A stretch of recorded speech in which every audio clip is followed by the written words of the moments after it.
கனடாவில் அத்தியாவசிய பொருட்களை மலிவாக வாங்க ரகசிய இடங்கள். ஹாய் மக்களே, கனடாவில் நம்ம எல்லாரும் groceries வாங்க வீட்டுக்கு தேவையான சாமான் வாங்க எங்க போறதுன்னு யோசிப்போம்.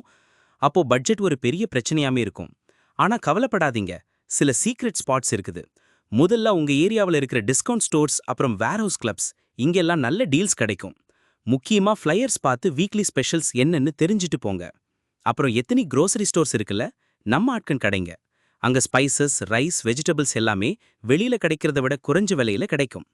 சில சமயம் ஃபார்மர்ஸ் மார்க்கெட்ஸ் கூட நல்ல ஆப்ஷன். அங்க ஃப்ரெஷ் ப்ரோடியூஸ் மலிவா வாங்கலாம். அது மட்டும் இல்லாம ஆன்லைன் மார்க்கெட் பிளேசஸ் அப்புறம் ஃபேஸ்புக் மார்க்கெட் பிளேஸ் கூட பழைய பொருட்களை மலிவா வாங்க நல்ல இடம். செகண்ட் ஹேண்ட் பொருட்கள் வாங்க கூச்சப்படாதீங்க. சில சமயம் பிராண்ட் நியூ பொருட்களை விட நல்ல குவாலிட்டி அங்க கிடைக்கும். சோ இந்த டிப்ஸை யூஸ் பண்ணி உங்க மணியை சேவ் பண்ணுங்க. தமிழர்.ca கனேடிய தமிழர்களுக்கான இணையதளம். கனடா தொடர்பான இன்னும் பல தகவல்களை தொடர்ந்து அறிய எமது சமூக வலைதளங்களை ஃபாலோ செய்யுங்கள்.